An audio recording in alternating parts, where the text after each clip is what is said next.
तमहं वन्दे परमानन्दमाधवम्।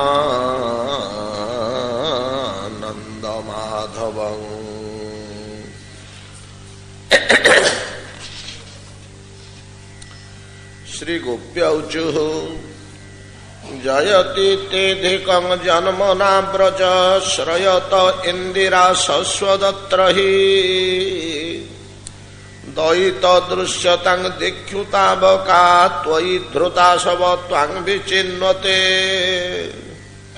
शरदुदाशये साधु जात शत सरसिजोदरे श्रीमृषादृशा सुरत नाथते अशुल्क दासिका वरद निधन तो नेह किंबध विषजलाप्ययात व्याल राक्षसात वर्ष मारुतात वैदुतानलात् वृषमयात्व जात विश्वतु भयात ऋषभति वयं रक्षिता मुहु न खलु गोपिका नंदनो भवान अखिल देहिनाम अंतरात्मनृ विखन सार्थित विश्वगुप्तये सख उदयवान सात्वतांकुले। ब्रजबाला मानंकर आर्तनाद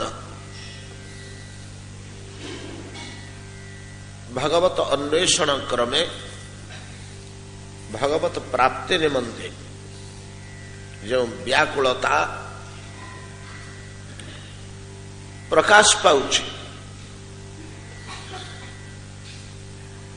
चरमतम सीमार साधनार ईश्वर प्राप्ति निमंते ये व्याकुलता प्रकट हुए स्वतः अभ्यास करने है जेपरी जागतिक पदार्थ गुड़िक विनाश रे जीवर आरती भाव जात है व्याकुलता भाव जात है। नव विवाहिता तरुणी तार पति को हरई बसिले सुकुमार शिशु को जननी हरई बसिले कृपण तार संपद हरई बसिले जो व्याकुलता ता अंतःकरण रे जात हुए से कौन तार अभ्यासगत से अभ्यास करिछि ना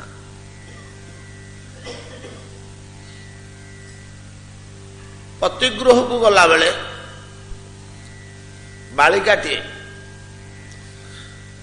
तार चिर प्रियतर पिता जननी भाई भौणी सांग साथी पाख पड़ोसी एमानंक पाखरु जेतले दूर को चली जाए पूर्वे थरे शोशुगृह को गले 5 वर्ष 10 वर्ष 15 वर्ष रे फेरी आसीबा कष्ट होतला गमनागमन व्यवस्था एते नथिला परस्पर टिके कथालाप निमंते कौन सुविधा नथिला तेणु जे गला तार फेरिबा बहुत कष्ट होता एणु तत्काल रे से माने अति करुणता सहकारे क्रंदन करुथले एगुड़िक छाड़ी जाउछन्ती बोली गोटे व्याकुलता भाव सृष्टि होता। आजिकल जुगरे ता नाही कहीं ना ये अभावटा आम अनुभव करि पारने परिवार ठारू दूर होबा हमर अनुभव होने अर्धपथुर आम कथाभाषा करें घरे पहुँचु पहुँचु कथाभाषा करें एवं प्रयोजन हेले 5 दिन 7 दिन 10 मिनिट अध घंटे घंटे पे आसिक बुलिक जापरच बेस समय लगुनि गमनागमन अति निकटतर हो कथाभाषा निकटतर हो शकुंतलांगर महाभारत रे आपण माने देखिए शकुंतलांगर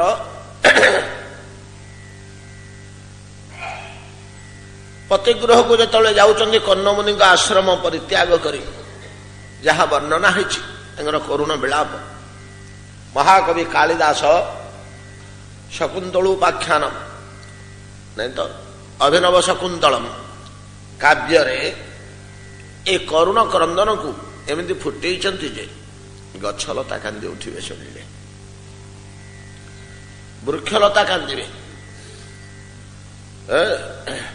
ଚତୁର୍ଦ୍ଦଶ ଶତାବ୍ଦୀର କବି କାଳିଦାସ, ନାଇଁ ତ ଚତୁର୍ଦ୍ଦଶ ଶତାବ୍ଦୀର କବି ବିକ୍ରାନ୍ଦିତ୍ୟଙ୍କ ସମୟର କାଳିଦାସ 600 ବର୍ଷ ତଳେ ଏ ସଂସ୍କୃତି ଆମର ଭରପୁର ଥିଲା।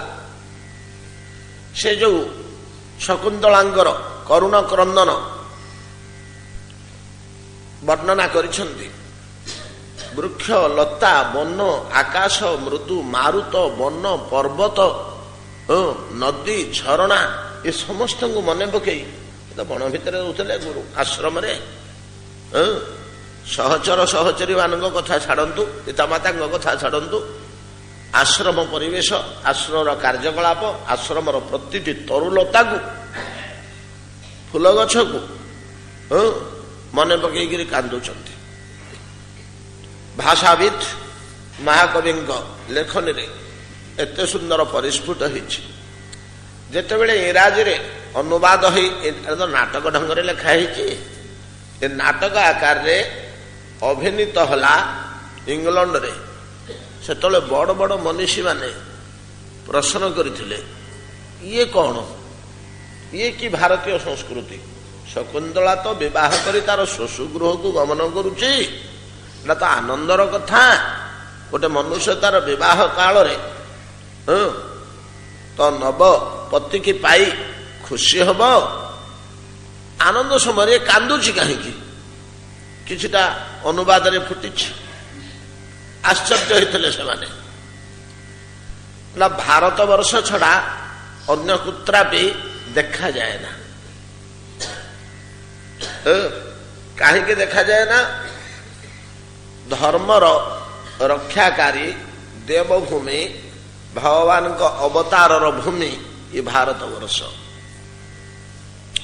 ଏ ଭାରତ ବର୍ଷ ଭଗବାନଙ୍କର ଅବତାରର ଭୂମି ଏବଂ ଏଠିକାର ବ୍ୟକ୍ତି ମାତୃଗର୍ଭରୁ ଈଶ୍ୱର ଜ୍ଞାନ ନେଇକିରି ଆସିଥାଏ। ଶିଶୁଟିଏ ଜନ୍ମ ହେଲା କ୍ଷଣି ତାକୁ ବର୍ଷେ 1.5 ବର୍ଷ ବୟସରେ ଦେଖିବେ, ଠାକୁରଟିଏ ଦେଖିଲେ କଣଟେ ଠାକୁର ଭଳିଆ ଗୋଟେ ଦୁଷିଗଲେ ସେ ନିଜେ ମୁଣ୍ଡିଆ ମାରି ପକଉଛି, ଆଉ ଶିଖେଇବା ଦରକାର ହଉନି। ଏ ଭାରତ ବର୍ଷ ଏଇ ଐଶୀ ସଂସ୍କୃତିରେ ଭରପୁର ବିଶ୍ୱକୁ ଅବଦାନ ଆଉ ଭାରତର କଣ ଅଛି କି? 10ଟି ଉପନିଷଦ, ଯୋଉଥିରେ ଈଶ୍ୱରଙ୍କ ସତ୍ତା, ଈଶ୍ୱରଙ୍କ ଅସ୍ତିତ୍ୱ, ଈଶ୍ୱରଙ୍କ ମହିମା, ଈଶ୍ୱରଙ୍କ କାର୍ଯ୍ୟକଳାପ, ଈଶ୍ୱରଙ୍କ ଗାରିମା ପ୍ରତିପାଦିତ ହେଇଛି। ପ୍ରମାଣ ସହକାରେ ପ୍ରତିପାଦିତ ହେଇଛି। ମୁନି ଋଷି ମାନଙ୍କର ବାର୍ତ୍ତାଳାପ, ଗୁରୁ ଶିଷ୍ୟଙ୍କର କଥୋପକଥନ, ପ୍ରଶ୍ନୋତ୍ତର ମାଧ୍ୟମରେ ପ୍ରତିଷ୍ଠିତ ହେଇଛି, ପ୍ରତିପାଦିତ ହେଇଛି, ପ୍ରମାଣିତ ହେଇଛି। ପ୍ରତିପାଦିତ ପ୍ରମାଣିତ ହେଇଛି ଯେ ଈଶ୍ୱର ଅଛନ୍ତି, ସେ ବଡ଼ ମହିମାମୟ, ସେ ବଡ଼ କରୁଣାମୟ। ତାହାଙ୍କୁ ସ୍ମରଣ କଲେ ଜୀବ ପରମା ଶାନ୍ତି ଲାଭ କରେ, ସେ ଡାକିଲେ ଶୁଣନ୍ତି। ଏ ସମସ୍ତ ପ୍ରତିପାଦିତ ହେଇଛି ଉପନିଷଦରେ। ଯଦିଓ ନିରାକାର ବ୍ରହ୍ମର ବର୍ଣ୍ଣନା ଉପନିଷଦରେ ବେଶୀ, ତଥାପି ସେ ଡାକିଲେ ଶୁଣନ୍ତି, ଅବତୀର୍ଣ୍ଣ ହୋଇ ଆସନ୍ତି, ଏକଥା ମଧ୍ୟ ରହିଛି। ବିଶ୍ୱକୁ ଏତକ ଅବଦାନ ଭାରତବର୍ଷର।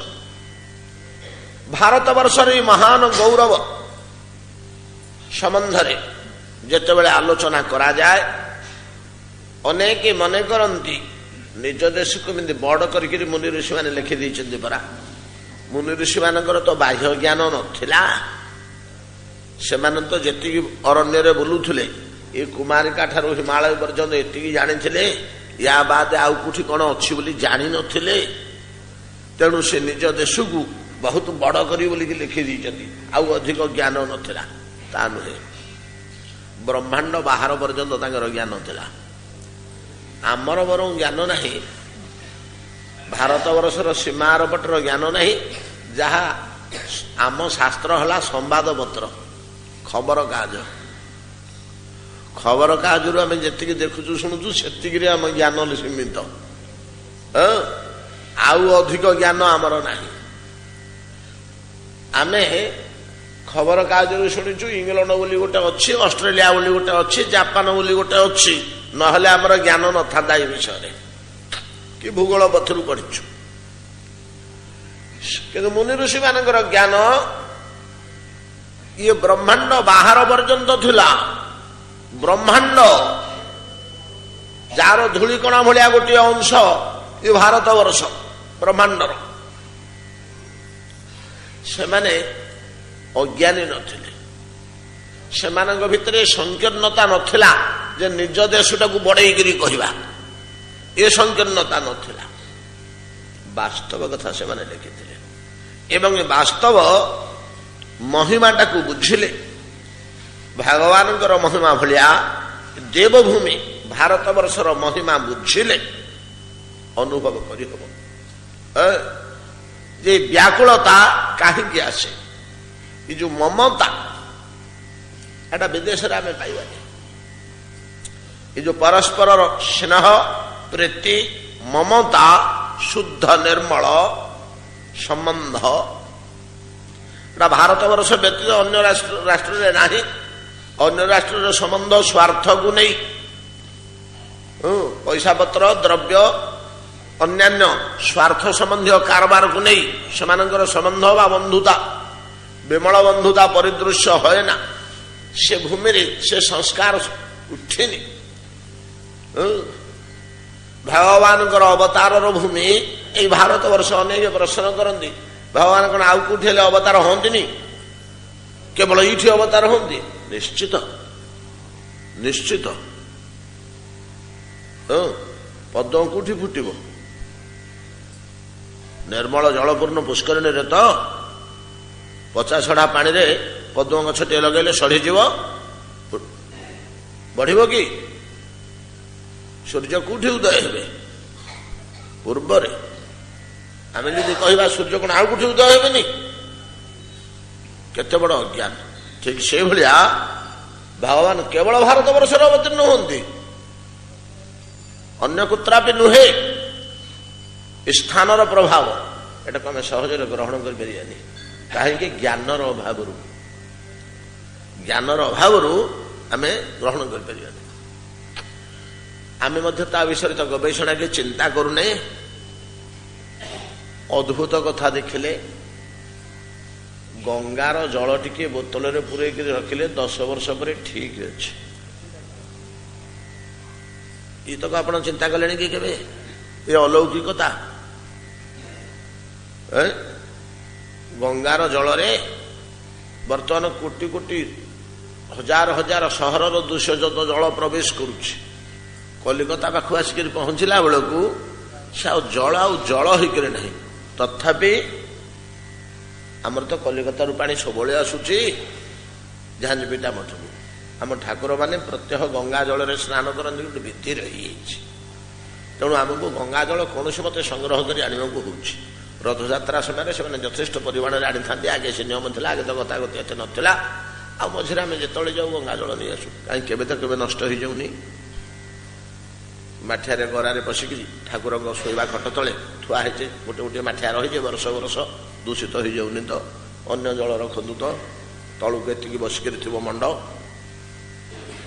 2 ମାସ ପରେ କିନ୍ତୁ ଗୋଟିଏ ଗୋଟିଏ ଜିନିଷ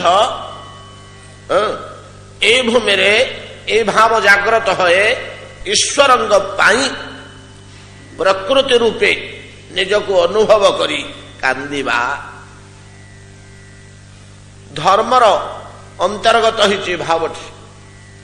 প্রকৃতি রূপে কান্দিবা, প্রকৃতি রূপ ধারণ নকলে আকুলতাটা আসছে না। প্রকৃতি রূপ নহলে অসহায় বোধ হয় না। পুরুষ রূপরে অসহায় বোধ সহজরে আসবনি। অহং ভাবটা সৃষ্টি হব। দর্প, দম্ভ, পৌরুষ, ধৈর্য, ওজ, বীর্য, নির্ভীকতা, সাহস, ଉଦ୍ୟମ, ଅଧ୍ୟବସାୟ ଏଗୁଡାକ ହଉଛି ପୁରୁଷତ୍ୱର ଲକ୍ଷଣ, ପୁରୁଷାଙ୍ଗର ଲକ୍ଷଣ। ସେବା, ନମ୍ରତା, ସହିଷ୍ଣୁତା, ସ୍ନେହ, କରୁଣ ଭାବ, ଅସହାୟ ଭାବ, ନିର୍ଭରଶୀଳତା, ଅପରର ଆଶ୍ରୟ ଏଗୁଡ଼ିକ ନାରୀ ଅଙ୍ଗର ଲକ୍ଷଣ। ଏବଂ ଭଗବାନଙ୍କୁ ପାଇବା ପାଇଁ ଏଗୁଡ଼ିକର ପ୍ରୟୋଜନ।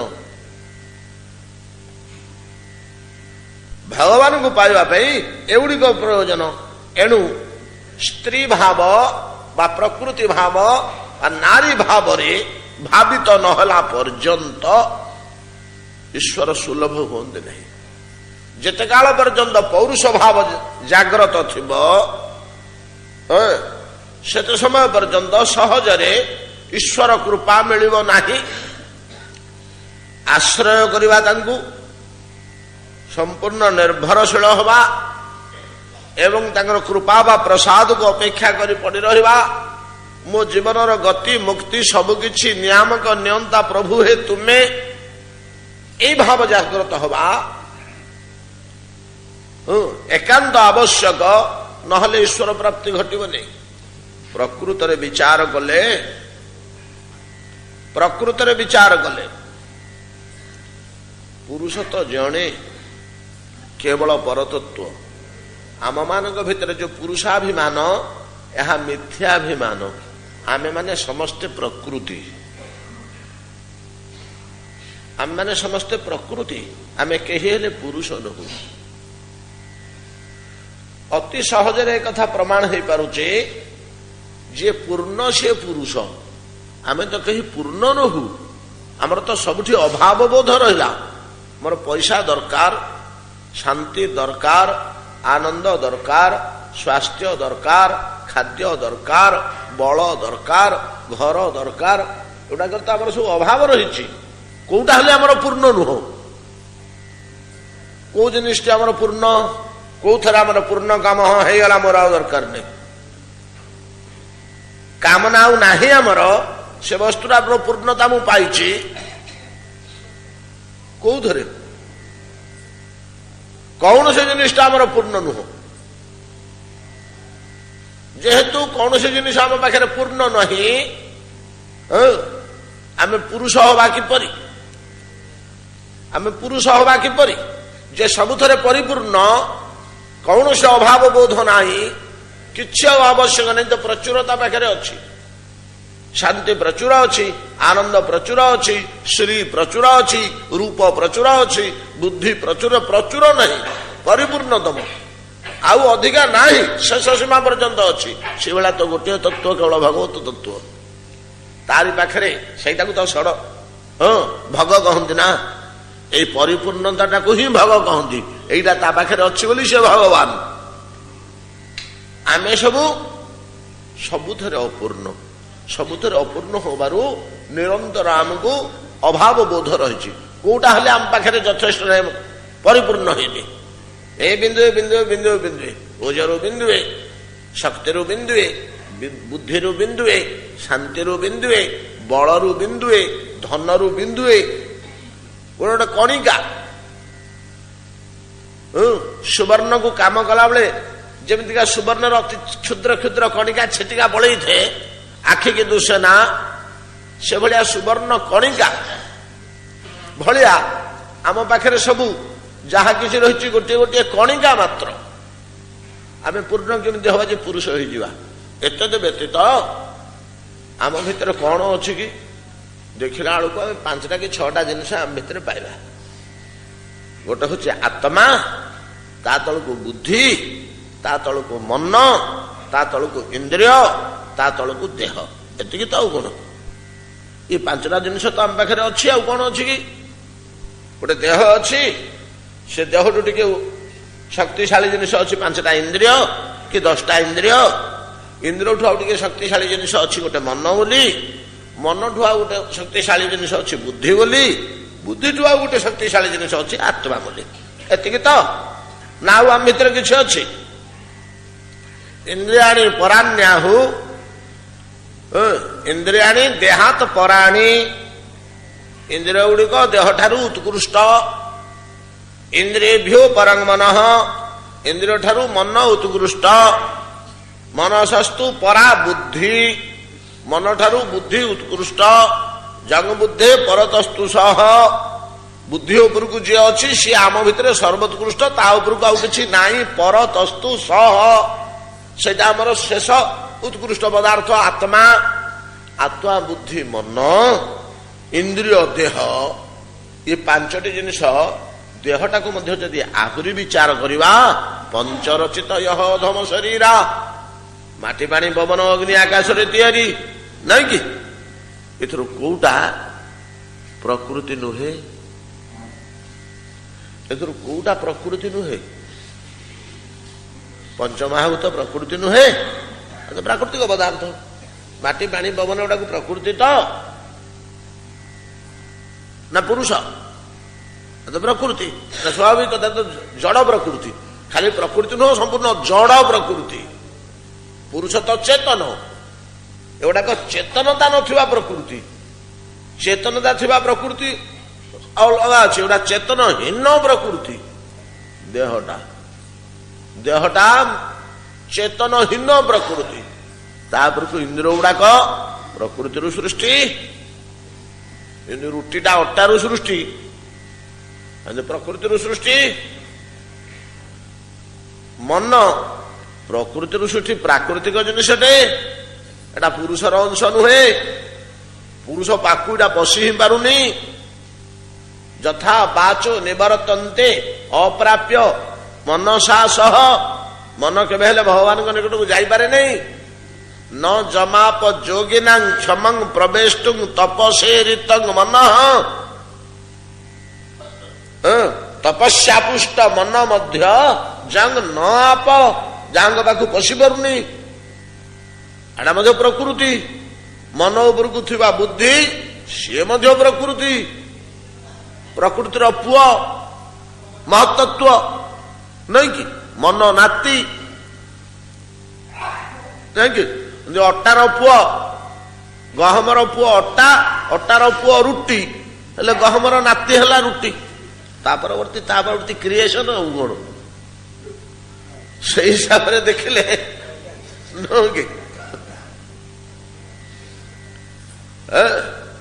बाकी शेषकू गोटे रहीगला आत्मा एटा विषय आमर किसी ज्ञान ना बुद्धि पर्यंत आम जानूचु कारबार करुचु तो एटा प्राकृत पदार्थ उपरकू जे गोटे रही आत्मा बोली सेटा कौन सेटा आम विचार रे धरी होनी आम विचार रे धरी होनी जो जीवात्मा जीव तत्व आत्मा बोली आम जहाँ को कहूचे एटा प्रकृति ना पुरुष अनेक कहते एटा पुरुष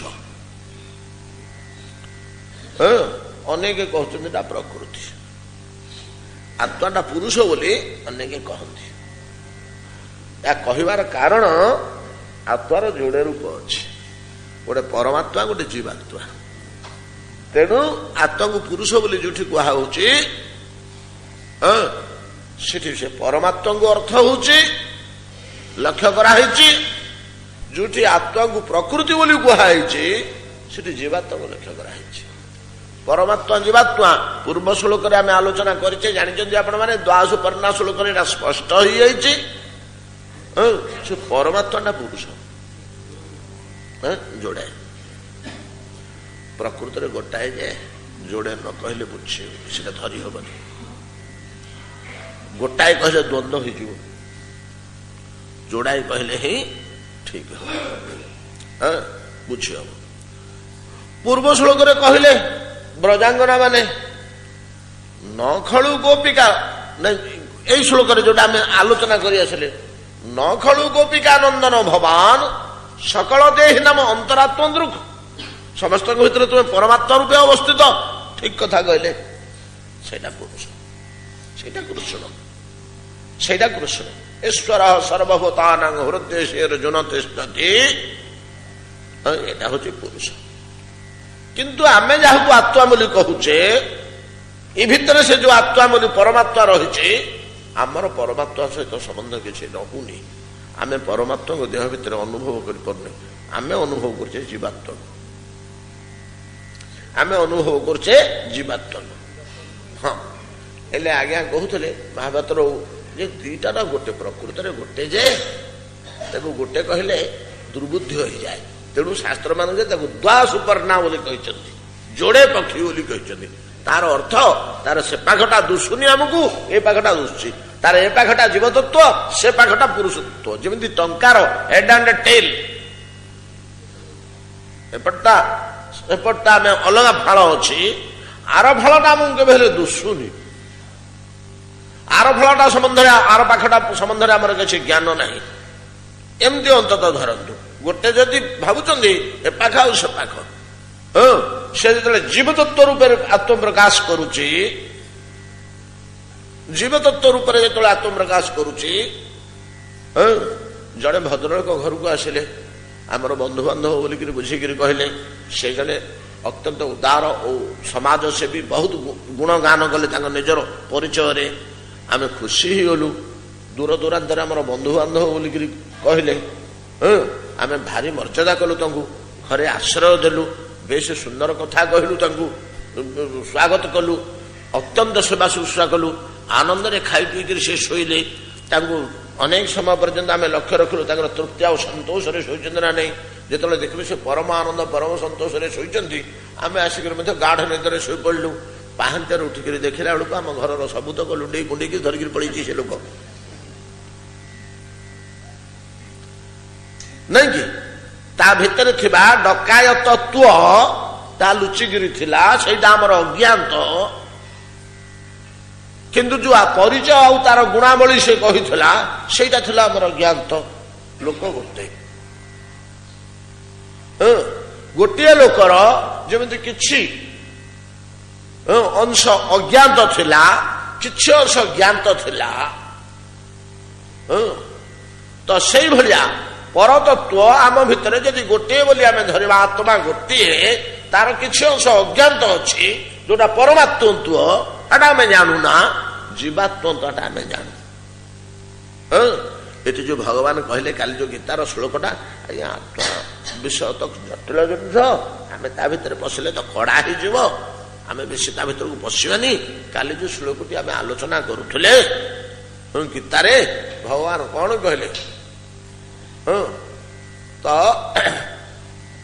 उपद्रष्टानुमंता च भर्ता भोक्ता महेश्वर तो परमात्मेति पुरुष पर देहेस्मिन् पुरुष पर अस्मिन् देहे पुरुष पर परमात्मेति इति उक्त्वा देहेस्मिन् पुरुष पर ये देहरे परमात्मा बोली कहा जाए से कौन करती परमात्मा रूप ना उपद्रष्टा अनुमंता भर्ता भोक्ता चारिटा गुण कहले उपद्रष्टा और अनुमंता था परमात्मार कार्य किंतु भर्ता और भोक्ता जीवात्मा रूपे कार्य करुच्ची ये हाथ में किसी काम कर हाथ में खाऊँ से हाथ में शौच करुच्ची बुझिपारे ना दुईटा अलग करदे आमको बुझे टे सहज हो जहा जीवात्मा कस्मिन काल ये पुरुष नुहे ए अंशटा ये मध्य प्रकृति एक जीव तत्व बोली कह जाए एटा आमर ज्ञान मार्ग में कहली किंतु भक्ति मार्ग में संपूर्ण जीव और ईश्वर को अलग कर देते गोसाई जी लिखिते जीव के ईश्वर समान जीवटा केतले ईश्वर हो कि अयम अहं ब्रह्मास्मि बोलिक कहले तू केमती जगन्नाथ हो तू तो सेवकुटे जगन्नाथ तू जगन्नाथ सेवकुटे सेवा करू ना से सेव्य तू सेवक गोसाई जी जिनिसटा को धरले एटा भक्ति मार्ग जिन बुझी हुए जीव ईश्वर सेवक से सेव्य तत्व जीव हूँ सेवक तत्व ए प्रकार धरले कथा सहजरे बुझी हुए जो सेवक तत्व जीव तत्व या गीतार भगवान कहले कौन प्रकृति बोली कहले ना स्पष्ट भाव विष्णु पुराण कहले निर्मल करी विष्णु शक्ति पराप्रकता କ୍ଷେତ୍ରଜ୍ଞାଖ୍ୟା ତଥା ପରା ଅବିଦ୍ୟା କର୍ମ ସଜ୍ଞାନାଂ ତୃତୀୟା ଶକ୍ତିରିଚ୍ୟତେ। ଏଇ ଶ୍ଲୋକରେ ଯେତେ ସୁନ୍ଦର ଭାବରେ ବୁଝି ହଉଛି ଆଉ ପ୍ରମାଣ ହଉଛି ବିଷ୍ଣୁ ପୁରାଣର ତତ୍ଵ ଗୁଡାକ ବିଷ୍ଣୁ ପୁରାଣରେ ବଡ ଭଲ ରହିଛି ଯେ ବ୍ୟାଖ୍ୟା ହେଇଛି। ତ କହୁଛନ୍ତି ଯେ ବିଷ୍ଣୁ ଶକ୍ତି ତିନିଟା, କୃଷ୍ଣେର ଅନନ୍ତ ଶକ୍ତି ତାତେ ତିନି ପ୍ରଧାନ। ତ ଏଇ ଯୋଉ ବିଷ୍ଣୁଙ୍କର ତିନିଟା ଶକ୍ତି, ଏ ତିନିଟା ଶକ୍ତି ହଉଛି ଗୋଟେ ପରାପ୍ରକତା ପରାଶକ୍ତି, ଆଉ ଗୋଟେ ଅବିଦ୍ୟା କର୍ମ ଶକ୍ତି, ଆଉ ଗୋଟେ ତଟସ୍ଥା ଜୀବ ଶକ୍ତି। ତିନିଟା ଶକ୍ତି। ଅବିଦ୍ୟା ଜୀବ ଶକ୍ତି କର୍ମ ଶକ୍ତିଟା ଏ ବିଶ୍ୱ ବ୍ରହ୍ମାଣ୍ଡରେ ପରିଣତ ହେଇଛି। ଏଟା ସବୁ ପ୍ରାକୃତିକ ପଦାର୍ଥ ପଞ୍ଚମହାଭୂତ।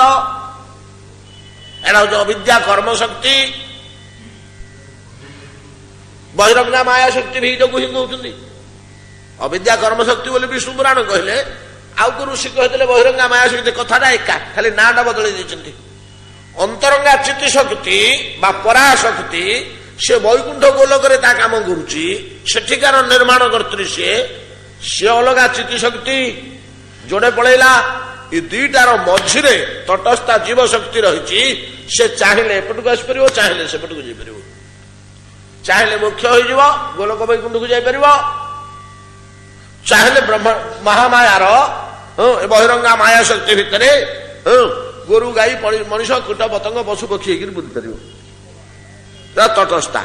ହେଲେ ଜୀବ ଶକ୍ତିଟା ପ୍ରକୃତି ଶକ୍ତିଟା, ଜୀବ ଶକ୍ତିର ଜୀବଟା, ଏଟାକୁ ବିଷ୍ଣୁ ପୁରାଣରେ ପ୍ରକୃତି ବୋଲି କୁହାଲା। ଏଟା ତ ପୁରୁଷ ନୁହଁ।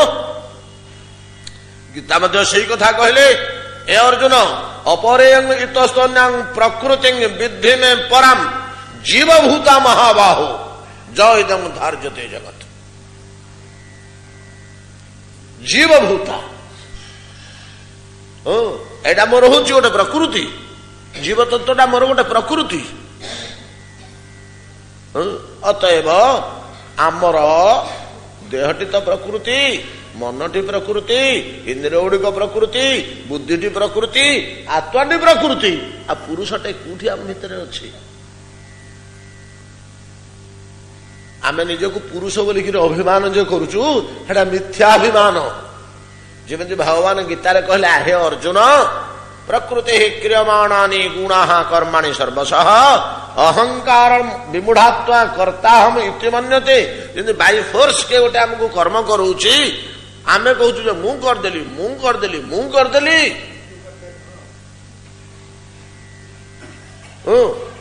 ଆମେ ମୂଢ ବୋଲି କିଛି ବୁଝୁନୁ ବୋଲି। ଆରେ ତୁ କରିଦେଲୁ କେମିତି? ତୋ ଭିତରେ ଗୋଟେ କିଏ ପ୍ରେରଣା ଜାତ କଲା, ତ ଭର୍ତ୍ତି କଲା। ତତେ କିଏ ଗୋଟେ ଜବରଦସ୍ତି କରେଲା, ତୁ ଯନ୍ତ୍ରୁଟିଏ। ବୀଣାଟା କହିବ ମୁଁ ବାଜୁଛି। ଯଦି ସଙ୍ଗୀତର କୋଉଠି କମ୍ପିଟିସନ ହଉଛି, ଆମେ ବୀଣାକୁ ଉପହାର ଦବା ନା ଗାୟକକୁ ଦବା, ତାର ବଜେଇଲା ବାଲାକୁ?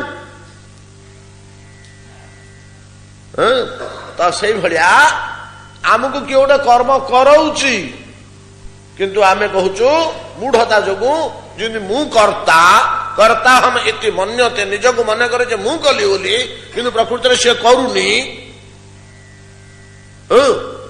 ଜୋର ପାଇଖାନା ରାଖିଲା, ଦୌଡ଼ିଲି ଲୁଙ୍ଗି ଫୋପାଡ଼ି ଦେଇକିରି, ନାଇଁ କି? କିଏ ଗୋଟେ କରେଇଲା ଯେମିତି, ମୁଁ ତ ଜାଣିନଥିଲି କି ମନେ ପକେଇ ନଥିଲି, ବସିଥିଲି ଚୁପଚାପ।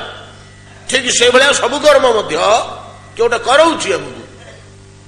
ସବୁ କର୍ମ ଯେମିତି କିଏ ଗୋଟେ କରଉଛି, ଆମେ ନିଜକୁ ମିଛରେ କର୍ତ୍ତା ବୋଲି ଅନୁଭବ କରୁଛୁ, କିନ୍ତୁ ଆମେ କର୍ତ୍ତା ନୁହଁ, ଆମେ କରଣ ମାତ୍ର।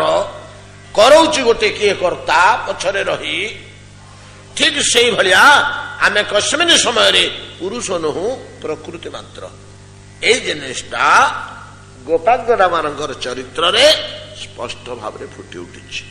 ଏଇ ପୁରୁଷାହଙ୍କାର ଧୀରେ ଧୀରେ ଧୀରେ ଧୀରେ ବିଦୂରିତ ହୋଇ ଯେତେବେଳେ ଅହଂ ପ୍ରକୃତିର ମୋ ପାଖରେ ପୁରୁଷର ଗନ୍ଧ କୋଉଠି ନାହିଁ, ମୁଁ ସମ୍ପୂର୍ଣ୍ଣ ପ୍ରକୃତିଟିଏ, ପୁରୁଷ ପାଖରେ ମୁଁ ନିଜକୁ ସମର୍ପଣ କରି ପୁରୁଷକୁ ଲାଭ କଲେ ମୁଁ ପୂର୍ଣ୍ଣ ହେବି, ସେ ପର୍ଯ୍ୟନ୍ତ ମୁଁ ପୂର୍ଣ୍ଣ ହେଇପାରିବିନି।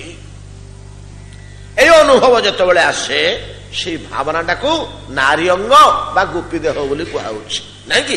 ଏଇ ତ ଗୋପିକା ତତ୍ଵର ରହସ୍ୟ। ଆଉ କଣ? ଏଇ ହଉଛି ଗୋପିକା ତତ୍ଵର ରହସ୍ୟ। ନହେଲେ ଗୋପକନ୍ୟା କହିଲେ ଆମ ଘରର ଆମ ଗାଁର ବାଳିକା ମାନଙ୍କ ଭଳିଆ ଝିଅ ପିଲା ଗୋଟେ ନୁହନ୍ତି। ସେଇ ଭାବନାଟା ଦେହଟା ନୁହଁ। ସେଠି ଦେହ ମୋଟେ ନାହିଁ, ସେଠି ଦେହ ମୋଟେ ନାହିଁ। ଆଚ୍ଛା, ଏତାଦୃଶ ଯୋଉ ଗୋପାଙ୍ଗନାଗଣ ଏମାନେ ଶ୍ରୀକୃଷ୍ଣ ବିରହରେ ଯୋଉ ଆରତି ପ୍ରକାଶ କରୁଛନ୍ତି, ଏଥିରେ ଆମକୁ ଶିକ୍ଷା ଦଉଛନ୍ତି ଯେ ଆରେ ପିଲେ, ଏମିତି କାନ୍ଦି କାନ୍ଦି ସହଜରେ ଈଶ୍ୱରଙ୍କୁ ତୁମେ ପାଇପାରିବ। ଏଇଭଳିଆ ନ କାନ୍ଦିଲେ ପରତତ୍ଵ ଲୁଚିକିରି ରହେ। ବଡ କଠୋର ତାକୁ ସେତିକି କାନ୍ଦିଲେ ସେ ଯାଇକରି ବାହାରିକିରି ଆସିବ, ଦେଖାଦବ। ନହେଲେ ପରତତ୍ଵକୁ ପାଇବା, ପରମେଶ୍ୱରଙ୍କୁ ପାଇବା ସହଜ କଥା ନୁହେଁ। ସ୍ପଷ୍ଟ ଭାବରେ ସେ କଥା କହିଲେ, ନ ଖଳୁ ଗୋପିକା ନନ୍ଦନ ଭବାନ ସକଳ ଦେହିନା ଅନ୍ତରାତ୍ମ ଦୃକ୍। ହେ କୃଷ୍ଣ, ତମେ କୋଉଠି ଗୋପିକାର ନନ୍ଦନ? ତମେ ଯଦି ଯଶୋଦାର ପୁତ୍ର ହୋଇଥାନ୍ତ, ଯଶୋଦାର 2-4ଟା ଗୁଣ ହେଲେ ତମ ପାଖରେ ଥାନ୍ତା। ତାର ଶତ ଶତ ସୁଗୁଣ ଭିତରୁ ଗୋଟିଏ ହେଲେ ଗୁଣ ତମ ପାଖରେ ନାହିଁ। ସେ ତ କେଡେ କରୁଣାମୟୀ, କେଡେ ଦୟାବତୀ। ତମ ପାଖରେ ସେ ଦୟା କରୁଣାର ଗନ୍ଧ କାହିଁ? ଆମେ କାନ୍ଦି କାନ୍ଦିକିରି ମରି ଆମର ଶେଷ ଅବସ୍ଥା ଆସିଲା ପରେ ମଧ୍ୟ ତମେ ସୁଖରେ ଅରଣ୍ୟରେ ଲୁଚିକିରି ଅଛ, ହସୁଛ। ଏ ଅବସ୍ଥା ଦେଖିକିରି ଆମର ଯେପରି ଜୀବ ନାନାବିଧ ଦୁଃଖ ଭୋଗ କଲେ ମଧ୍ୟ ଭିତରେ ପରମାତ୍ମା ହସୁଥେ। ଆଜ୍ଞା, ଯୋଉ ଲେଖାଟିକି ଲେଖି, ଯୋଉ ଗ୍ରନ୍ଥଟିକି ଲେଖି ଏକମାତ୍ର ନୋବେଲ ପ୍ରାଇଜ ଭାରତ ପାଇଁ ଆଣିଦେଇଛନ୍ତି ରବୀନ୍ଦ୍ରନାଥ ଠାକୁର, ସେଇ ଗ୍ରନ୍ଥର ପଦେ ଆପଣଙ୍କର ମନେ ପଡୁନି ଆମର ଜଗନ୍ନାଥଙ୍କ ସମ୍ବନ୍ଧରେ? ରଥ ବୋଲି ଆମେ ଦେବ, ପଥ ବୋଲି ଆମେ ଦେବ, ହାସେ ଅନ୍ତର୍ଯାମୀ। ରଥ କହୁଛି ମୁଁ ଠାକୁର ମତେ ମୁଣ୍ଡିଆ ମାର, ବାଟ କହୁଛି ମୁଁ ଠାକୁର ମତେ ମୁଣ୍ଡିଆ ମାର। ରଥ ବୋଲି ଆମେ ଦେବ, ପଥ ବୋଲି ଆମେ ଦେବ। ସେୟା ତ ହଉଛି ଆମର। ମୁଁ ଈଶ୍ୱର, ମୁଁ ଈଶ୍ୱର ଆମେ ସମସ୍ତେ କହୁଛେ, ଈଶ୍ୱର ହସୁଛି। ରଥଯାତ୍ରା ବର୍ଣ୍ଣନା କରୁଛନ୍ତି, ରଥ ବୋଲେ ଆମେ ଦେବ, ପଥ ବୋଲେ ଆମେ ଦେବ। ବଡଦାଣ୍ଡ କହୁଛି ମୁଁ ଠାକୁର, ମୋ ଧୂଳି ମୁଣ୍ଡରେ ମାରେ। ରଥ କହୁଛି ମୁଁ ଠାକୁର, ମତେ ମୁଣ୍ଡିଆ ମାରେ। ଦୌଡ଼ି କହୁଛି ମୁଁ ଠାକୁର, ମୋ ଧୂଳି ଟିକେ ନେଇକିରି ଘରେ ରଖେ। ସେ ନେଇ ଅନୁଯାୟୀ ଟିକେ ଟିକେ ହାସେ ଅନ୍ତର୍ଯାମୀ। ଏମାନେ ସମସ୍ତେ ଠାକୁର ହେଇଯାଉଛନ୍ତି ରେ। ରଥ ଠାକୁର ହେଇଯାଉଛି, ଦୌଡ଼ି ଠାକୁର ହେଇଯାଉଛି, ଦାଣ୍ଡ ବଡଦାଣ୍ଡ ଠାକୁର ହେଇଯାଉଛି। ଏମାନେ ସମସ୍ତେ ଠାକୁର ହେଇଯାଉଛନ୍ତି, ମତେ ଭୁଲି ଯାଉଛନ୍ତି। ରଥ ବୋଲେ ଆମେ ଦେବ, ଶୁଣିନାହାନ୍ତି କାନରେ ପଡିନି? ରଥ ବୋଲେ ଆମେ ଦେବ, ପଥ ବୋଲେ ଆମେ ଦେବ, ହାସେ ଅନ୍ତର୍ଯାମୀ। ସେଭଳିଆ ଅନ୍ତର୍ଯାମୀ ଅନ୍ତଃକରଣ ବେଶୀ ହସୁଛି। ଆମେ ନାନା ଦୁଃଖ ଭୋଗ କରୁଥିଲା ବେଳେ ଗୋପାଙ୍ଗନା ମାନେ କହୁଛନ୍ତି ଯେ କେଡେ କଠୋର, କେଡେ କରୁଣ ଯେ ଜୀବଟା ହାତ ଗୋଡ ଦେହ ମୁଣ୍ଡ ନାକ କାନ ଉଡା ଦାନ୍ତ ପାଟି କେଡେ କଷ୍ଟ ପାଉଛନ୍ତି, କିନ୍ତୁ ଅନ୍ତର୍ଯାମୀ ଭିତରେ ଯେମିତି ଥାଇ ହସୁଥେ, ତାର ଦୁଃଖ ନାହିଁ କି ଚିନ୍ତା ନାହିଁ। ସେଇଭଳିଆ ଆମେ ଏତିକି ଦୁଃଖ ଯନ୍ତ୍ରଣା ସଂସାରରେ ଭୋଗ କରୁଛୁ। ତୁମେ ଅରଣ୍ୟ ଭିତରେ ଆନନ୍ଦରେ ଲୁଚିକିରି ଅଛ, ତମ କାନରେ ପଶୁନି। ତମେ ଯଦି ଯଶୋଦାର ସନ୍ତାନ ହୋଇଥାନ୍ତ, ଯଶୋଦାର କରୁଣା ଗୁଣ ଯଦି ତମ ପାଖରେ ଟିକେ ଥାନ୍ତା, ତମେ ତ ବିଗଳିତ ହେଇଯାନ୍ତଣି, ତୁମେ ବିଗଳିତ ହେଇଯାନ୍ତଣି ଦୟାରେ। ତେଣୁ ତୁମେ ଅନ୍ତର୍ଯାମୀ, ତୁମେ କେବଳ ଗୋପବାଳକ ନୁହଁ, ବ୍ରହ୍ମାଙ୍କ ପ୍ରାର୍ଥନାରେ ବିଶ୍ୱ କଲ୍ୟାଣ ନିମନ୍ତେ ତୁମେ ନିରାକାରରୁ ଅନ୍ତର୍ଯାମୀରୁ ଦେହ ଧାରଣ କରିଛ। ବେଦ ସ୍ତୁତିରେ ଆମେ ଆଲୋଚନା କରିନେ କି ଭଗବାନଙ୍କର 3ଟା ରୂପ, ନାଇଁକି? ଯାହା ହଉ ସେ ଭିତରକୁ ଆଉ ପଶିବନି। ତ ବ୍ରଜାଙ୍ଗନା ମାନେ ଯେତେବେଳେ ଭଗବାନଙ୍କୁ ଏ ଶ୍ଲୋକରେ ସ୍ତୁତି କଲେ, ନାନା ପ୍ରକାର କଥା କୁହାହେଲେ ମଧ୍ୟ ସେମାନେ ସ୍ପଷ୍ଟ ଭାବରେ କହିଦେଲେ, ଆମ ଭଳିଆ ତୁମେ ନୁହଁ, ଆମେ ଗୋପକନ୍ୟା, ତମେ ଗୋପ ବାଳକ, ତୁମେ ପୁଅ ଆମେ ଝିଅ, କିନ୍ତୁ ଆମେ ଗୋପର ବାଳକ। ଏଇଟା ତୁମେ ନୁହଁ, ଆମେ ଗୋପକନ୍ୟା ହେଇପାରୁ, କିନ୍ତୁ ତୁମେ ଗୋପ ବାଳକ ନୁହଁ, ତୁମେ ସର୍ବାନ୍ତର୍ଯାମୀ। ଏ ଶ୍ଲୋକରେ କହିଛନ୍ତି ବିଶ୍ୱଗୁପ୍ତ। ବିଶ୍ୱଗୁପ୍ତ ଏ ଶବ୍ଦର ତାତ୍ପର୍ଯ୍ୟ ତୁମେ ବିଶ୍ୱ ସ୍ରଷ୍ଟା, ବିଶ୍ୱ ନିୟନ୍ତା, ବିଶ୍ୱ ଗର୍ଭ, ବିଶ୍ୱ ପ୍ରାଣ, ବିଶ୍ୱର ସର୍ବସ୍ୱ ଏ ସବୁଗୁଡାକ ଆସିଯାଉଛି ତା ଭିତରେ। ଅତଏବ ହେ ଶ୍ୟାମ ସୁନ୍ଦର, ତୁମେ କଣ ଆମ ଭଳିଆ ଗୋପର ବାଳକଟିଏ? ତୁମେ ବା ପରମ ପୁରୁଷ, ପରମ ପରାତ୍ପର, ପରମେଶ୍ୱର, ପରମ ବ୍ରହ୍ମ। ଏଇଟା ଆମେ ଗର୍ଗାଦି ମୁନିମାନଙ୍କ ମୁହଁରୁ ଶୁଣିଛୁ। ଏ ସ୍ତବ ସ୍ତୁତି ଟିକେ ଯେତେବେଳେ କଲେ, ଏ ଶ୍ଲୋକଟିରେ ଭଗବାନଙ୍କୁ ସ୍ତବ କଲେ। କାହିଁକି ସ୍ତବ କଲେ? ଭଗବାନଙ୍କର ମହାନ ଗୁଣ କାହିଁକି ଗାନ କଲେ?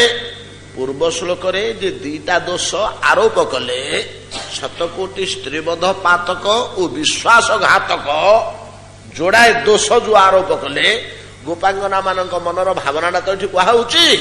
ସୁଖଦେବ ଗୋସ୍ୱାମୀ କହୁଛନ୍ତି ତ ସେମାନଙ୍କର ଭୟ ହେଲା ଯେ କାଳେ ଯଦି ଆମ ଉପରେ ରୁଷ୍ଟ ହୁଅନ୍ତି, ଆମେ କହୁ କହୁ ଗୁଡେ କଟୁ କଥା କହିଦେଲେ, କାଳେ ଯଦି ସେ ରୁଷ୍ଟ ହୁଅନ୍ତି ତାହେଲେ ମୋଟେ ଜୀବନ ତମାମ ଆଉ ଦର୍ଶନ ଦେବେନି। ରାଗିଗଲେ ଆଉ ମୋଟେ ଜୀବନ ତମାମ ଦର୍ଶନ ଦେବେନି। ଏଇ ଭୟ ଯେତେବେଳେ ଆସିଲା, ଟିକେ ଖୋସାମତ କରିବାକୁ ବାହାରୁଛନ୍ତି। ମିଠା କଥା କହିକିରି ତାଙ୍କର ମହାନ ଗୌରବ, ମହାନ ମହିମା କଥା ବର୍ଣ୍ଣନା କରୁଛନ୍ତି। ପ୍ରସଙ୍ଗ କ୍ରମେ ପ୍ରଥମେ କହିଦେଲେ, ସବୁ ଆମେ 2 ଦିନ ଭିତରେ ଆଲୋଚନା କରି ଆସିଛେ ଯେ ଶ୍ୟାମ ସୁନ୍ଦର, ଆମେ କଣ ତମକୁ ଶଠ କପଟ ବୋଲି କହିଲୁ କି? ଆମେ କହିଲୁ ତ, ଅନ୍ତର୍ଯାମୀ ରୂପେ ରହି ତମେ ଭିତରେ ଯାହା କୁହାହେଲା ସେଟା ଆମ ପାଟିରୁ ବାହାରିଲା, ନାଇଁ କି? ଏକଥା କହିଛନ୍ତି ପ୍ରଥମେ। ଏବଂ କହିଛନ୍ତି ତୁମେ କେବଳ ଗୋପିକା ନନ୍ଦନ ନୁହଁ, ତୁମେ ହଉଛ ସକଳ ଜୀବର ଅନ୍ତର୍ଯାମୀ, ବିଶ୍ୱସ୍ରଷ୍ଟା, ବିଶ୍ୱନିୟନ୍ତା, ବିଶ୍ୱପାଳକ, ବିଶ୍ୱଗର୍ଭ, ବିଶ୍ୱମ୍ଭର, ବିଶ୍ୱନାଥ, ବିଶ୍ୱମୟ ଇତ୍ୟାଦି ଗୁଣରେ ଭଗବାନଙ୍କର ଗୁଣଗାନ କରନ୍ତେ ବ୍ରଜାଙ୍ଗନା ମାନଙ୍କର ମନ ପ୍ରସନ୍ନ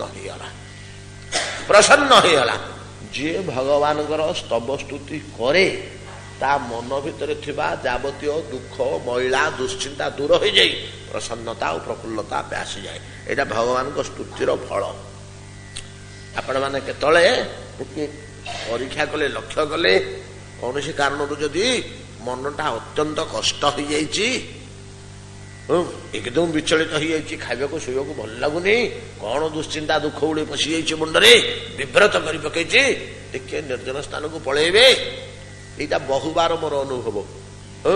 ନିର୍ଜନ ସ୍ଥାନକୁ ପଳେଇବେ, ନଦୀ କୂଳ, ପର୍ବତ ପାଦ ଦେଶ, ଏମିତି ନିର୍ଜନ ସ୍ଥାନକୁ ପଳେଇବେ। ବସି ଉଚ୍ଚ ସ୍ୱରରେ, ଖୁବ ଉଚ୍ଚ ସ୍ୱର, ଆପଣ ଯେତେ ଉଚ୍ଚ ସ୍ୱରରେ ଗାଇବେ। ମୁଁ ଗୀତ ଗୋବିନ୍ଦ ଗାଏ, ମୁଁ ଗୀତ ଗୋବିନ୍ଦକୁ ବେଶୀ ଜୋରରେ ଗାଏ। ମତେ ଜ୍ୱର ହେଲେ ମୁଁ ଗୀତ ଗୋବିନ୍ଦ ଗାଏ ଜୋରରେ, ଆଉ ଛାଡିଯାଏ ଜ୍ୱର। ଭଞ୍ଜନଗରରେ ଆସି ସମସ୍ତେ ଜମା ହେଇଯାନ୍ତି। ମୋର ମନେ ଅଛି, କଣ ମିଶ୍ର ବାବୁ ଏଡେ ପାଟି କରୁଛନ୍ତି ବୋଲି। ଜଗନ୍ନାଥ ସ୍ୱାମୀ ନୟନପଥଗାମୀ ଉଚ୍ଚ ସ୍ୱରରେ ସ୍ତବଟା ଗାନ କରୁଛନ୍ତି। ତ ସ୍ତବ ସରିଲା ବେଳୁ ତାଙ୍କର ମନ ସଫା ହେଇଯାଇଥିବ, ନିର୍ମଳ ହେଇଯାଇଥିବ। ପରୀକ୍ଷା କରନ୍ତୁ, ଏଗୁଡାକ ପରୀକ୍ଷା ନ କଲେ ହବ କି? ମନର ଯେତେକ ମଇଳା, ଦୁଃଖ, ଦୁଶ୍ଚିନ୍ତା ସବୁତକ ଦୂର ହୋଇ ମନଟା ପ୍ରସନ୍ନ ହୋଇଯିବ, ଭଲ ହୋଇଯିବ। ବ୍ରଜାଙ୍ଗନା ମାନଙ୍କର ସେ ଅବସ୍ଥା ହେଲା।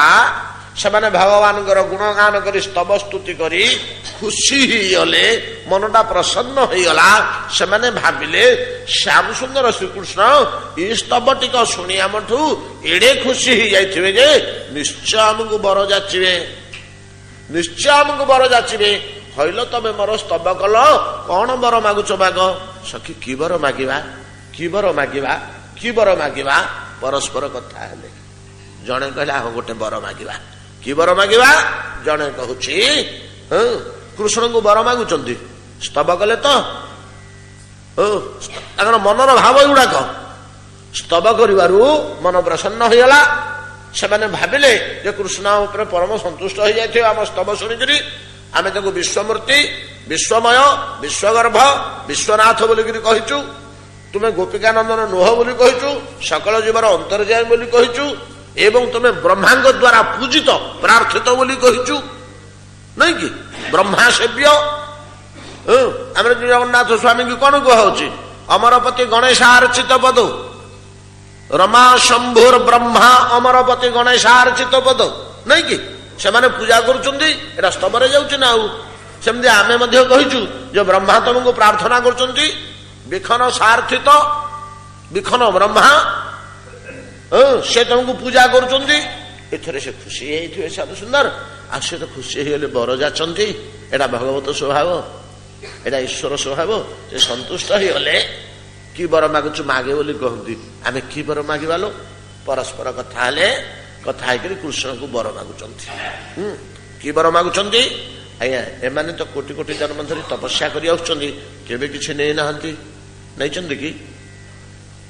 ଗୋପାଙ୍ଗନା ମାନେ କିଛି କେବେ ନେଇଛନ୍ତି କି? ଇନ୍ଦ୍ରତ୍ୱ, ବ୍ରହ୍ମତ୍ୱ, ଶିବତ୍ୱ, ଧନ, ସମ୍ପତ୍ତି, ବୁଦ୍ଧି, ବଳ, ପୌରୁଷ, ରାଜ୍ୟ, ଭୋଗ, ବିଳାସ, ରୂପ, ଯୌବନ, ଆୟୁଷ କିଛି ନେଇଛନ୍ତି? କେବେ ତ କିଛି କାମନା କରିନାହାନ୍ତି, ମାଗି ନାହାନ୍ତି। ଆଜି କଣ ବର ମାଗିଲେଣି? ଅନ୍ତିମ ଅବସ୍ଥାରେ କୋଟି ଜନ୍ମ ସାଧନା କରି କରି ଯେ କିଛି ବର ମାଗି ନାହାନ୍ତି, ଆଜି ସେମାନେ କଣ ଗୋଟିଏ ବର ମାଗୁଛନ୍ତି? ଦେଖ ତ କି ବର ମାଗିଲେ, ପେରେ ହେଇଗଲେଣି ହଁ ବର ମାଗିବା ବୋଲି।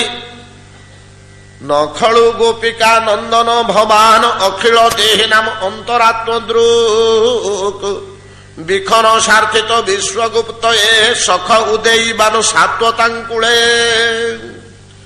ବିରଚିତା ଭୟଂ ବୃଷ୍ଣି ଧୂର୍ଯ୍ୟତେ ଚରଣ ମିୟୁଷାಂ ସଂସ୍କୃତେର ଭୟାତ୍ କରସର ରୁହಂ କାନ୍ତ କାମଦଂ ଶିରସି ଦେହିନଂ ଶ୍ରୀକର ଗ୍ରହଂ। କଣ କହୁଛନ୍ତି? କି ବର ମାଗୁଛନ୍ତି?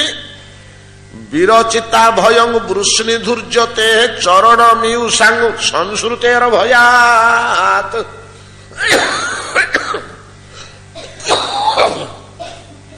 ବିରଚିତା ଭୟଂ ବୃଷ୍ଣି ଧୂର୍ଯ୍ୟତେ ଚରଣ ମିୟୁଷାಂ ସଂସ୍କୃତେର ଭୟାତ୍ କରସର ରୁହಂ କାନ୍ତ କାମଦಂ ଶିରସି ଦେହିନ ଶ୍ରୀକର ଗ୍ରହಂ। କଣ କହୁଛନ୍ତି? ହେ ବୃଷ୍ଣି ଧୂର୍ଯ୍ୟ, ବୃଷ୍ଣି ବଂଶର ଧୁରନ୍ଧର ବଂଶଜ, ଧୂର୍ଯ୍ୟ ଧୁରନ୍ଧର ଧୂରିଣ ଶ୍ରେଷ୍ଠ ସର୍ବୋତ୍କୃଷ୍ଟ, ହେ ବୃଷ୍ଣି ବଂଶର ଶ୍ରେଷ୍ଠ ସନ୍ତାନ, ବୃଷ୍ଣି ବଂଶ ଯଦୁବଂଶ, ହେ ଯାଦବ ଶ୍ରେଷ୍ଠ, ହେ ଯଦୁଶ୍ରେଷ୍ଠ, ହେ ଯଦୁବର, ବୃଷ୍ଣି ଧୂର୍ଯ୍ୟ, ବୃଷ୍ଣି ବଂଶ ଯଦୁବଂଶ, ଯଦୁବଂଶର ଧୂର୍ଯ୍ୟ ଧୁରନ୍ଧର ଧୂରିଣ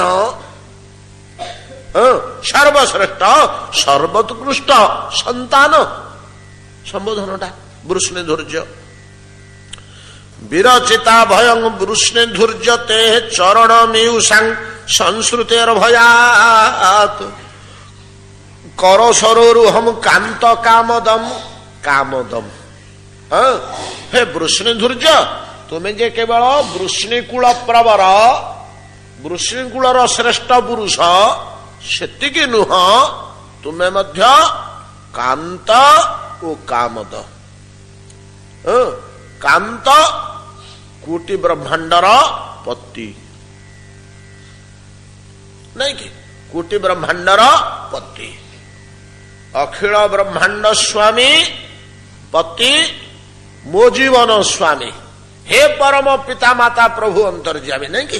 କେଡେ ସୁନ୍ଦର ଲେଖା ସବୁ ଆଗେ ପିଲାମାନଙ୍କୁ ଶିକ୍ଷା ଦିଆ ହଉଥିଲା।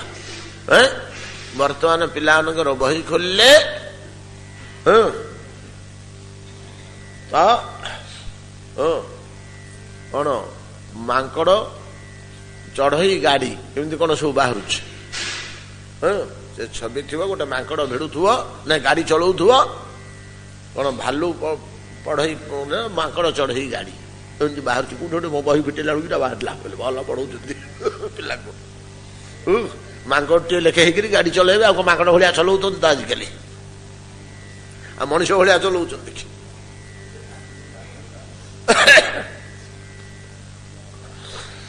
ତ ଅଖିଳ ବ୍ରହ୍ମାଣ୍ଡ ପତି ମୋ ଜୀବନ ସ୍ୱାମୀ। ତେବେ କାନ୍ତ ଶବ୍ଦଟାର ଟିକେ ଅଲଗା ଅର୍ଥଟା ସେୟା, ସ୍ୱାମୀ ପତି ଭର୍ତ୍ତା ଏ ଅର୍ଥ ହେଇପାରେ, କିନ୍ତୁ କାନ୍ତ ସମ୍ବୋଧନଟା ଅଲଗା। କୋଉ କ୍ଷେତ୍ର, କୋଉ ଅବସ୍ଥା, କୋଉ ସ୍ତରରେ, କେତେବେଳେ କାନ୍ତ ବୋଲି ଜଣକୁ କୁହାଯାଏ। କାନ୍ତ ଶବ୍ଦର ଅର୍ଥ ହଉଛି ସୁନ୍ଦର, କମନୀୟ। କାନ୍ତ କହିଲେ କମନୀୟ, ଶବ୍ଦାର୍ଥ ଏମିତି ନାନା ପ୍ରକାର ହେଇପାରେ, କିନ୍ତୁ ହେ କାନ୍ତ ଅତି ପ୍ରିୟତମ ପ୍ରିୟତମ ପ୍ରିୟତମାଦ୍ୟତମ ଅବସ୍ଥାରେ ବିଶେଷ କରି ଟିକେ ଶୃଙ୍ଗାର ସମ୍ବନ୍ଧ ନଥିଲେ କାନ୍ତ ବୋଲି ସମ୍ବୋଧନ କରାଯାଇପାରେ ନା। ହେ କାନ୍ତ ତୁମେ ବୃଷ୍ଣିଧୂର୍ଯ୍ୟ ବୃଷ୍ଣିକୂଳ ପାଇଁ ହେଇପାର, ବୃଷ୍ଣିକୂଳ ପାଇଁ ହେଇପାର, କିନ୍ତୁ ଆମ ପାଇଁ ତୁମେ କାନ୍ତ। ବ୍ରହ୍ମାଣ୍ଡ ପାଇଁ ତୁମେ ବ୍ରହ୍ମାଣ୍ଡ ପତି ହେଇପାର, ଜଗତ ପାଇଁ ତୁମେ ଜଗତ ନାଥ ହେଇପାର, କିନ୍ତୁ ଆମ ଗୋପାଙ୍ଗନା ମାନଙ୍କ ପାଇଁ ତୁମେ ସେଇ ଅର୍ଥରେ ହେଲେ ମଧ୍ୟ କାନ୍ତ। ହେ କାନ୍ତ ତୁମେ କାମଦ, ତୁମେ କାମଦ। କାମଦ ଜୀବର ସକଳ କାମନା ବାସନା ପୂରଣ କର, ଦାନ କର। କାମଦ କାମ ପ୍ରଦାୟକ, ଯାହାର ଯୋଉ କାମନା ରହିଛି, ଯାହାର ଯୋଉ ଇଚ୍ଛା ରହିଛି ସେଟାକୁ ଆପଣ ପୂରଣ କରନ୍ତି। ହେ କାନ୍ତ, ଆମେ ଯେତେବେଳେ କାନ୍ତ ବୋଲି ତୁମକୁ ସମ୍ବୋଧନ କରୁଛୁ ଆମର କି କାମନା ଥିବ ତମେ କଣ ଜାଣିପାରୁନ? ଆମେ ଯେତେବେଳେ କାନ୍ତ ବୋଲି ସମ୍ବୋଧନ କରୁଛୁ ଆମର କାମନା କଣ ତାହା କଣ ତୁମେ ପୂରଣ କରିପାରୁନାହ କି, ଜାଣିପାରୁନାହ କି? ଯଦି ଜାଣି ନ ପାରୁଛ ତଥାପି ଆମର ଅନୁରୋଧ, ହେ ବୃଷ୍ଣିଧୂର୍ଯ୍ୟ ଶ୍ରୀକର ଗ୍ରହମ୍, ତ ଆମ୍ଭମାନଙ୍କ ମସ୍ତକରେ ତୁମର ଗଭୀର ସ୍ନେହ ସୂଚକ ହସ୍ତ ସ୍ଥାପନ କର। ଏଇ ବର ମାଗୁଛନ୍ତି, ବିଚାର କରି କରି କରି ବର ମାଗୁଛନ୍ତି, ଆମ ମସ୍ତକରେ ତୁମ ହସ୍ତ ସ୍ଥାପନ କର। ଖାଲି ଟିକେ ହାତ ଥୋଇଦିଅ ଆମ ମସ୍ତକରେ, ସେଥିରେ ତମର କଣ ହବ ରେ? ନା ଆମର ଅନ୍ତରର ସମସ୍ତ କାମନା ବାସନା ଚରିତାର୍ଥ ହେଇଯିବ, ପରିତୃପ୍ତ ହେଇଯିବ। ଖାଲି ମସ୍ତକରେ ଟିକେ ହାତ ଥୋଇଦେଲେ, ଭଗବାନଙ୍କର ହାତ ମସ୍ତକରେ ଥୋଇବାକୁ ମାଗୁଛନ୍ତି। ପିତା ଯଦି ମୁଣ୍ଡକୁ ଆଉଁସି ଦେଲେ ଟିକେ, ଗୁରୁଦେବ ଯଦି ଟିକେ ମୁଣ୍ଡକୁ ଆଉଁସି ଦେଲେ, ଅଜା ଯଦି ଟିକେ ସ୍ନେହରେ ମୁଣ୍ଡକୁ ଆଉଁସି ଦେଲେ କି ସୁଖ ଲାଗେ। ନିର୍ମଳ ଅନ୍ତଃକରଣ ବ୍ୟକ୍ତି ଜାଣିବ ନା ତା ଭିତରେ କଣ ଅଛି, କି ଆଶୀର୍ବାଦ ଅଛି, ତା ଭିତରେ କି ପରିତୃପ୍ତି ଅଛି, କି ଶାନ୍ତି ଅଛି। ଧନ୍ୟନ୍ତୁ ଲୋକଟା ବୟସ୍କ ହେଇଗଲାଣି, 30 ବର୍ଷ କି 35 ବର୍ଷର ପୁଅ ଆସିଥିଲା, ନାଇଁ କି? ମୋର ଗୋଟେ କଥା ମନେ ପଡୁଛି, ମୁଁ ଲୁଚିକିରି ପଳେଇ ଆସିଲି କଟକରୁ ଚାକିରି ଛାଡିକିରି। ସତ କଥା କହୁଛି, ଆଜି ପରିସ୍ଥିତି ହରିଦାସ ମଠରେ ଥାଏ। 4 ମାସ ପରେ ମୋ ପିତା ଆସିଲେ, ଆସିଲା ବେଳକୁ ମୁଁ ନଣ୍ଡା ହେଇ ପଡିଲିଣି, ଚୁଟିଟିଏ ଅଛି, ଯେମିତି ଦେଖିଦେଲେ ଆହା ଚୁଟିଟାକୁ ଟିକେ ପ୍ରଥମ ଆଜ୍ଞା ସେ ସ୍ପର୍ଶଟା ମୁଁ ତ ଜୀବନ ସାରା ଆଜି ପର୍ଯ୍ୟନ୍ତ, ଆଜି ସଭା ଭିତରେ ଆପଣଙ୍କ ଆଗରେ କହୁଛି କଣ ପାଇଁ ଅଛି।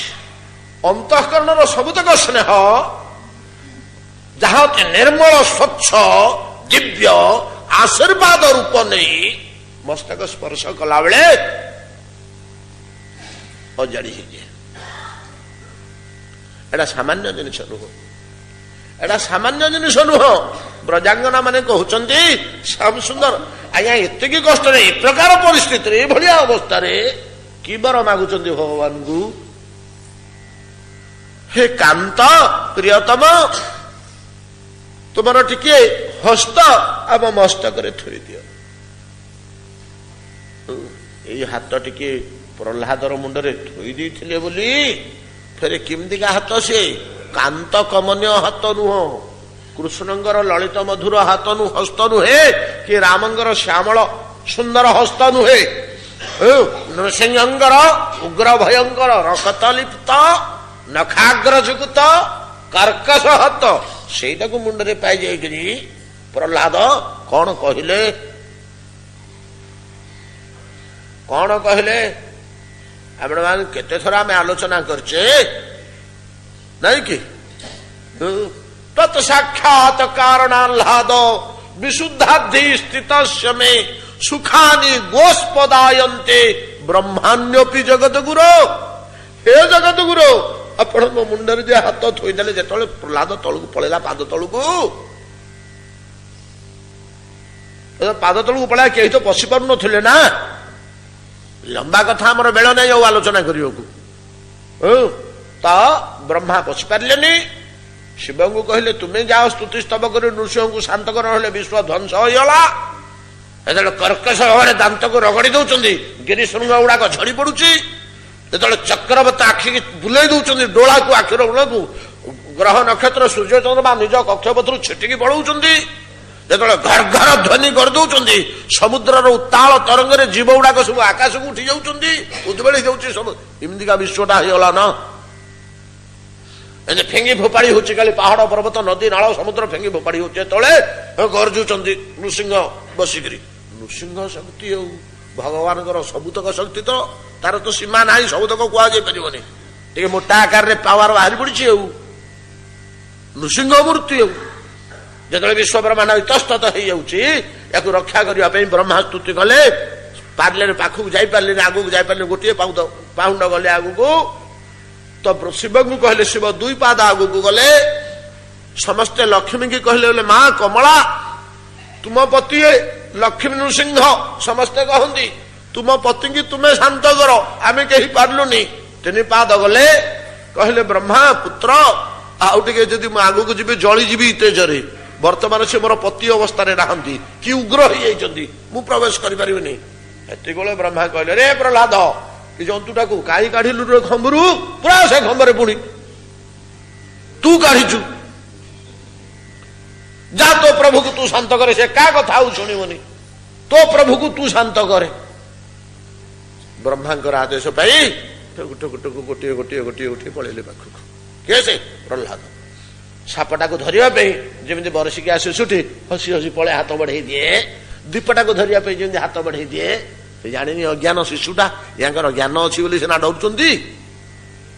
खाईदब चोबईदब मारिदब अज्ञान शिशु कौन जानू अज्ञान शिशु प्रहलाद पाद तलुक तले पलैले प्रथम गिरी कौन कहले आपण मैंने शुणी आम अनेक थर आलोचना करचे ब्रह्मादय सुरगणा मुनयोथ इत्यादि लंबा श्लोक तो प्रभु एमाने नदी स्रोत भाया स्तव करी आपको शांत करें जे गोटे असुर पिला पठे शांत करने को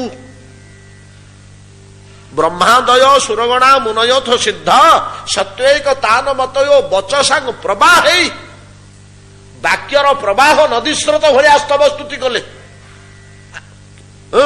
ब्रह्मा शिव सिद्ध मुनि ऋषि माने आपन को शांत कर पारे शेष गोटे अधम असुर बालक को पठे तू जा शांत करी बोली प्रभु आपण कौन मो कथार शांत हे कथा पाठ आपण कौन मो कथार शांत हे नाराधित पुरुगणरधुना विप्रु किंग तुष्टुमर्हति हरिरुग्र जाते हरि ये उग्र जाति जन्म होता राक्षस जाति जन्म होता पिलार स्तुति कहीं तुष्टम अर्हति आपण कौन संतुष्ट हे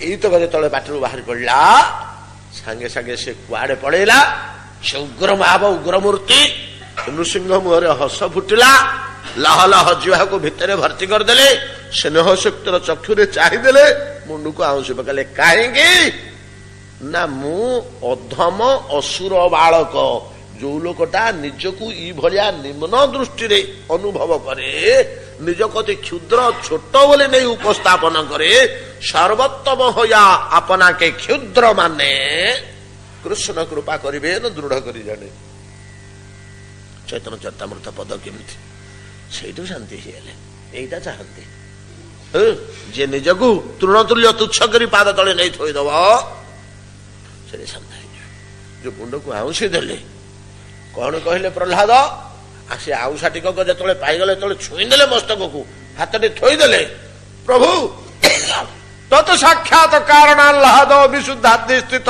में मातृगर्भरे थिला बेले नारद ने मते उपदेश प्रदान करी ब्रह्म ज्ञान प्रदान करथिले मु मां पेट भितरु मर्यादा